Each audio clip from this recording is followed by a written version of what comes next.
그날 스텔라장이 하나의 동작으로 사람 하나의 인생을 갈아엎었는데요. 사냥철이 지났으니 사냥개는 필요 없어. 민경채가 스텔라에게 한 이 말을, 이 문장을 김선재가 그대로 듣게 만들었다는 사실, 여기서 모든 게 다시 불붙기 시작했습니다. 김선재는 그 통화를 끝내고도 한참 휴대폰을 손에 쥐고 있었어요. 손바닥에 식은땀이 맺혀서 미끄러질 정도였는데요.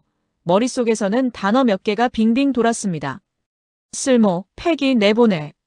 자신이 몇 년을 갈아 넣어 만든 빌드업과 충성의 결과가 고작 저 세 단어라니. 사람 마음이 그렇게 간단하게 버려질 수 있다는 걸 몸으로 배운 순간이었죠. 화가 머리 꼭대기까지 치솟았는데도 그는 이상하게도 웃음부터 새어나오는 자신을 봤습니다. 그래요. 이제 알겠네요. 내가 뭘 해야 하는지. 스텔라장 쪽도 조용하지 않았습니다. 그날 스텔라는 침대 머리맡에 올려둔 작은 서류 봉투를 여러 번 꺼내고 넣고를 반복했어요. 불안하면 손이 먼저 움직이는 스타일이었는데요. 이번만큼은 손놀림으로도 마음이 달래지지 않았습니다. 그녀가 쥐고 있는 건 일치라고 적힌 유전자 검사 결과였는데 마음 한 귀퉁이에서는 이유 없이 불쾌한 예감이 들었거든요. 루시아를 등진 결정을 밀어붙일 때도 표정 하나 안 바뀌던 사람이 이날은 창밖 불빛에 자꾸 눈길이 갔습니다. 이상하게 반짝였거든요. 마치 어떤 사실이 곧 눈앞에 드러날 것처럼. 루시아는 집에서 박스를 접고 옷을 개며 세리와 말을 아꼈습니다. 엄마, 이렇게까지 해야 해요? 세리가 참다 못해 물었죠. 루시아는 고개를 한번 들어 딸을 보더니 지금은 말이 짧을수록 안전해. 우리가 지켜야 할 사람이 누구인지만 생각하자. 라고만 했습니다. 마음속에서는 이미 또 다른 계획을 굴리고 있었는데요. 민두식이 깨어나면 가장 먼저 말할 이름이 문태경일 거라는 불안을 지워낼 방법을 찾아야 했습니다. 이혼 도장이 찍힌 이상 서류 한 장으로 바뀐 현실을 되돌리는 건 법이 아니라 사실이어야 했거든요. 증거라는 두 글자가 마음속에 맺혔습니다. 민경채는 그 시각 사장실 책상 위에 가지런히 놓인 두 묶음의 서류를 번갈아 보면서 표정을 다듬었습니다. 하나는 이혼 서류, 다른 하나는 인사안. 전무자리. 당분간은 당근이 필요하지. 혼잣말을 하듯 중얼거리더니 바로 표정을 지워냈죠. 그녀에게 필요한 건 충성의 연극을 오래 끌지 않고 결과를 최대한 빨리 거두는 깔끔한 속도였으니까요. 오래 두면 의심이 자라고 의심이 자라면 권력은 흔들린다고 믿는 사람이었습니다. 문태경은 며칠째 잠을 줄였습니다. 그는 자신이 얼마나 미운 역할을 맡았는지 잘 알아요. 민두식이 한마디라도 입을 떼면 자신은 의심의 한가운데로 끌려 들어갈 수 있었으니까요. 그런데도 태어난 척을 했습니다. 정면으로 밀어붙일수록 약점이 드러난다. 돌아가서 잡는 게 이기는 길이다. 태경은 그렇게 배운 사람이었죠.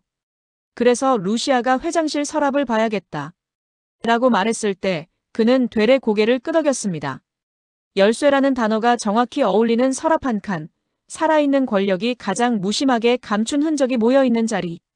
태경은 거기에 도달할 방법을 찾고 있었고 루시아는 그 문을 열 결심이 되어 있었어요. 밤이 깊던 시각, 전화 한 통이 스텔라장에게 도착했습니다. 김선재였습니다. 여사님, 현실을 바로잡을 시간이 왔습니다. 스텔라는 차가운 목소리를 준비해뒀지만 김선재가 테이블 위에 올려놓은 서류를 보는 순간 손이 굳었습니다. 불일치. 단어 하나가 그녀의 자존심과 판단을 단칼에 쪼갰습니다. 스텔라는 오랜만에 자신의 눈을 의심했는데요. 한 장, 두 장, 세 장 검사 경위, 채취 보관까지. 장부처럼 깔끔하게 정리된 진짜 기록들이 덧붙여져 있었습니다. 여사님을 민경채 편으로 끌어들이기 위한 조작이었습니다. 김선재의 고백은 냉정했고 그 차분함이 오히려 진심 같았습니다. 스텔라는 의자에 그대로 앉아 있다가 갑자기 자리에서 일어나 창가로 걸었습니다. 내가 거짓말에 속아 친구를 버렸군요. 작게 중얼거렸는데 그 목소리에는 낯선 떨림이 묻어 있었어요. 루시아는 같은 시간 낯선 번호로부터 확인하고 싶은 게 있다. 는 문자를 받고 호텔 라운지로 나갔습니다. 앉자마자 스텔라장이 다가와 그녀의 손을 잡았습니다. 미안하네. 사과 한마디가 그토록 무거울 수 있다는 걸 두 사람 모두 알았죠. 루시아는 잠깐 눈을 내리깔았다가 조용히 말했습니다. 미안하다는 말은 나중에 받아도 돼요. 지금은 되돌릴 수 있는 걸 되돌리면 좋겠어요. 스텔라는 고개를 들었고 그걸로 둘 사이에 얼어붙은 벽이 조금 누그러졌습니다. 둘은 오랫동안 같은 언어를 쓰던 사람들이었거든요. 믿음과 배신의 무게를 동시에 아는 나이의 사람들이기도 했고요. 그리고 다음 날 아침 민강유통본관에서 긴급 이사회 소집 알림이 돌았습니다. 김선재가 주도한 회의였죠. 누군가는 배신이라고 수군거렸고 누군가는 폭로라고 속삭였습니다. 민경채는 그 단어들을 귀찮다는 듯 털어냈지만 손끝의 미세한 떨림은 감추지 못했습니다. 그녀는 늘 고개를 들고 걸었는데요. 오늘만큼은 복도 끝에서 자신을 향해 오는 스텔라장과 루시아의 걸음이 이상하게 길게 느껴졌습니다. 스텔라장이 먼저 말을 던졌어요. 곧 알게 될 겁니다. 그 말투는 예의 바른데 차가웠습니다. 민경채는 웃음을 그리며 답했죠. 예의를 갖춰주시네요. 곧 격식도 갖추시길. 이사회실 문이 닫히자 김선재가 단도직입적으로 시작했습니다. 오늘은 사실만 확인하겠습니다. 그는 프로젝터를 켰고 화면에 올라온 첫 자료가 회의실을 정적 속으로 끌고 갔습니다. 세리 유전자 검사 결과. 스텔라장의 시선이 흔들렸고 루시아는 팔짱을 풀었습니다. 김선재는 천천히 그러나 흔들림 없이 기록의 흐름을 설명했습니다. 채취일자, 운반 경로, 분석 기관, 결과가, 내부 결제 이력. 그 어느 것도 감정에 기대지 않는 숫자와 표였습니다. 민경채는 초반에는 비웃음을 흘렸는데요. 김선재가 조용히 덧붙인 한 문장에서 표정이 바뀌었습니다. 이 변조는 제가 했습니다. 동기는 명확합니다. 여사님을 당신 편으로 끌어들이려는 목적이었습니다. 회의실 한쪽에서 웅성거림이 돌았어요. 누군가는 저 사람이 미쳤나라고 혀를 찾고 누군가는 이건 덧칠 수 있다고 의심했습니다. 스텔라장은 자리에서 천천히 일어나 말했습니다. 내 판단의 오류를 인정합니다. 그래서 바로잡습니다. 세리는 내 손녀가 아닙니다. 그 한마디에 회의실 공기가 바뀌었습니다. 민경채는 얼굴을 굳히고 바로 방어막을 세웠습니다. 사적인 감정으로 회사 회의실을 오염시키지 마십시오. 가족관계가 회사 지배구조와 무슨 상관이죠? 김선재는 준비해둔 두 번째 파일을 띄웠습니다. 특정 계정에서의 반복 출금 승인권자 민경채. 그는 회계장부의 비정상 이동을 시간순으로 짚었습니다. 겉으로는 전략 프로젝트 외주비였지만 실제로는 페이퍼 회사로 흘러들어가 돌아 나오는 흔적. 누구나 보기에 눈에 띌 만큼 서툰 조작은 아니었는데요. 반복이라는 건 항상 실마리를 남기는 법이었습니다. 김선재는 차분히 질문을 던졌어요. 사장님, 이 결제선에 서명이 누가 있습니까? 스크린 한복판에 선명한 이름.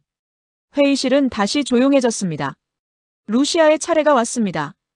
그녀는 한 장의 복사본을 임원들 앞에 돌렸습니다. 이건 회장님 인감 사용 기록과 당시 병원 간호일지입니다. 손가락 근력 지수와 반응 기록이 합쳐져 있어요. 이틀 전 그날은 회장님이 자필로 무엇인가를 남길 수 없는 상태였습니다. 누군가가 낮게 감탄사를 흘렸습니다. 법이 아니라 사실, 감정이 아니라 기록. 그리고 그 기록들이 모이면 설계된 결혼 파기와 지분 이동의 윤곽이 자연스럽게 떠올랐습니다. 결론은 단순합니다. 루시아가 말했습니다. 강제였다는 증거가 쌓입니다. 최소한 다시 논의해야 합니다. 민경채는 의자를 당겨 앉으며 짧게 웃었습니다. 논의? 그 전에 당신의 자격부터 이야기해야죠. 이사회 출석권이 있는 사람입니까? 그 순간 스텔라장이 말을 끊었습니다. 오늘 이 자리는 진실을 듣기 위한 자리입니다. 의전을 따지는 자리가 아니고요. 김선재는 마지막 파일을 열었습니다. 녹취록이었습니다. 손이 펴지지 않으면 도장을 대신 찍어. 낮고 서늘한 목소리, 그리고 뒤이어 들리는 서류가 구겨지는 소리. 누군가는 고개를 돌렸고 누군가는 메모를 멈췄습니다. 민경채는 즉각 반격을 시도했습니다. 사적인 기기로 취득한 녹취의 증거 능력이 어디까지 인정되는지 김변이 누구보다 잘 알 텐데요. 김선재는 미리 예상했다는 듯 짧게 대답했습니다. 증거 능력 다툼은 법정에서 하시죠. 오늘은 사실 확인만 합니다. 그가 한 호흡을 길게 내쉬고 마무리했습니다. 여기까지가 1차입니다. 2차 자료는 필요시 제출하겠습니다. 회의실의 공기는 드디어 방향을 찾기 시작했습니다. 두서없는 분노가 잦아들고 판단의 창문이 하나씩 열리는 느낌이었어요. 회의가 끝나고 복도는 쉽게 조용해지지 않았습니다. 민지섭은 얼굴이 하얗게 질려서 사장실 문 앞을 맴돌았고 민수정은 팔짱을 끼고 회의실 문을 똑바로 바라봤습니다. 이상하지? 또 다른 게 나올 것 같지 않니? 그녀가 낮게 훅 던지자 옆에 있던 팀장이 고개를 끄덕였습니다. 사람들은 모르는 사이에 감정을 정리하고 새로운 기류에 적응하고 있었어요. 회사는 늘 그랬습니다. 누군가의 몰락이 다른 누군가의 기회가 되는 곳. 하지만 이번에는 단순한 자리 싸움이 아니라 관계와 혈연과 권력의 비루한 거래가 한 화면에 겹쳐진 사건이었죠. 그날 저녁 루시아와 스텔라장은 다시 마주 앉았습니다. 둘 사이에는 차 한 잔, 그리고 말들이 오갔습니다. 스텔라는 한참 만에 입을 열었어요. 내가 너를 의심했네. 아니, 의심을 선택했네. 루시아는 고개를 저었습니다. 여사님, 사람은 실수해요. 중요한 건 지금 무엇을 고치는가예요. 스텔라는 조용히 웃었습니다. 그 말, 나보다 너에게 더 필요하진 않나? 둘은 잠깐 눈을 마주보며 웃었고 바로 진지한 표정으로 돌아왔습니다. 다음 수를 정하자. 스텔라가 말했다가 스스로 말을 고쳤습니다. 아니, 다음 수를 정하되 이번엔 곁길로 가지 말자. 루시아가 고개를 끄덕였어요. 녹취의 원본, 회장실 서랍의 기록, 그리고 간호일지의 원본. 이 셋이 맞물려야 합니다. 그녀는 리스트를 놓고 차분하게 체크했습니다. 감정에 휩쓸리지 않으려는 의지, 그게 지금 루시아를 버티게 하는 힘이었거든요. 한편 김선재는 혼자 남은 사무실에서 스크린을 끄고 의자에 몸을 기댔습니다. 복수의 시작이 달콤할 거라 생각했는데 막상 시작해보니 목구멍이 쓰렸습니다. 쓸모가 다하면 내보낸다는 말에 맞서 자신이 보여주고 있는 건 마음의 오기인지 정의감인지 구분이 잘 안 됐습니다. 그는 잠깐 눈을 감았다가 아주 조금 입꼬리를 올렸습니다. 구분이 꼭 필요한가? 끝을 보자는 건데.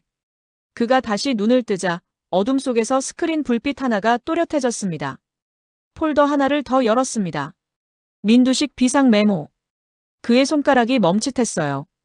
여기에는 아직 아무에게도 말하지 않은 한 줄의 힌트가 있었거든요. 회장 서랍 안쪽 이중 바닥 마그넷으로 고정된 작은 봉투. 그 안에 든 메모의 서체는 분명 민두식의 것이었고 날짜는 쓰러지기 이틀 전이었습니다. 지분 위임 철회 검토. 단 4단어. 그러나 화살처럼 날카로운 4단어. 다음 날 태경과 루시아는 서랍을 열기 위한 권한을 확보했습니다. 법무팀과 총무 감사팀까지 엮인 절차였지만 이사회 결의에 따른 긴급 보전이라는 명분은 강력했어요. 서랍은 생각보다 쉽게 열렸고 이중 바닥은 생각보다 깊었습니다. 봉투는 그 자리에 그 모습 그대로 있었고 봉투 안의 메모는 단정했습니다. 태경은 메모를 루시아에게 건네며 낮게 말했죠. 이제 말할 차례를 잡아야 합니다. 루시아는 메모를 가방 안쪽에 넣고 깊게 숨을 들이켰습니다. 말할 타이밍이 곧 힘이에요. 서두르지도 늦지도 않게. 민경채는 변호인들과 밤을 새웠습니다. 공격이 들어오면 반격을, 반격이 막히면 지연전을, 지연전이 길어지면 여론전을. 그녀의 머릿속은 이길 수 있는 모든 경우의 수를 동시에 굴렸습니다.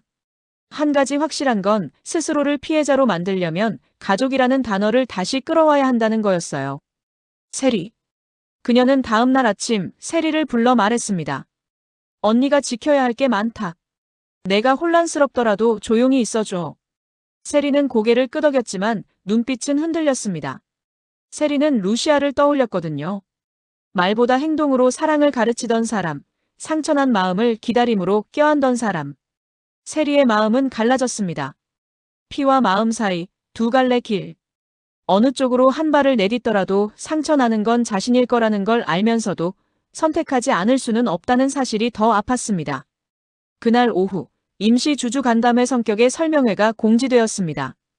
회사 게시판의 공지는 건조했지만 내용은 무거웠습니다. 지배구조 안정화 관련 설명. 임직원 통로는 소란스러웠고 거래처 라인은 전화를 놓지 않았습니다.